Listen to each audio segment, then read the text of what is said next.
అన్నాడట నవీన్ యాదవే ఇక రేపటి సంది మీరు గల్లీలలో బస్తీలలో ఎట్లా తిరుగుతారో నేను చూస్తా అన్నాడు. మరి మా ప్రజలను బెదిరిస్తే మరి మా అన్న మాట్లాడకపోతే ఎవరు మాట్లాడతారు? బస్తీలోలను తిడితే ఎవరు మాట్లాడాలి? ఆయననే మాట్లాడిండు. గల్లీలో తిరగనియనలే, మంచిగా తిరుగుతాయి. ఇలా బీజేపీ వాళ్ళు తిరుగుతలేరా? కారు తిరుగుతుంది కదా ఆల్రెడీ, దుమ్ములాగా కొట్టుకపోతాంది. అట్లనే వాళ్ళు కూడా కొట్టుకపోతున్నారు, వేరే వాళ్ళు కూడా. కాబట్టి మేము మాట్లాడినాం తప్ప వేరే ఉద్దేశం ఏమీ లేదు. అట్లా మాటకు మాట. మీరు చిన్న నోటితోటి పెద్ద మాట అంటే మా చిన్న నోటితోటి పెద్ద మాట వచ్చింది. ఇప్పుడు వయసు కన్నా విలువ ఉండాలి. శ్రీశైలం నాయన ఎంత పెద్ద మనిషి. ఈడ జూనియర్ ఆర్టిస్టులకు ఆయన ఏం చేసిండు, ఎంత చేసిండు. ఇవాళ అన్నపూర్ణ స్టూడియో ఆయన అక్కినేని నాగేశ్వరరావు బతికిలేడు. ఆయన పెద్ద మనిషి బతికుంటే నాయన గురించి మా గొప్పగా చెప్పు. మీకేం తెలుసు?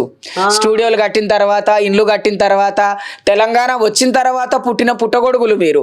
తెలంగాణ రాకముందుకున్న ప్రభుత్వం కాదు, అంతకు ముందున్న ప్రభుత్వం కాడ నుంచి గీడనే బతుకుతున్న జనాలం మేము.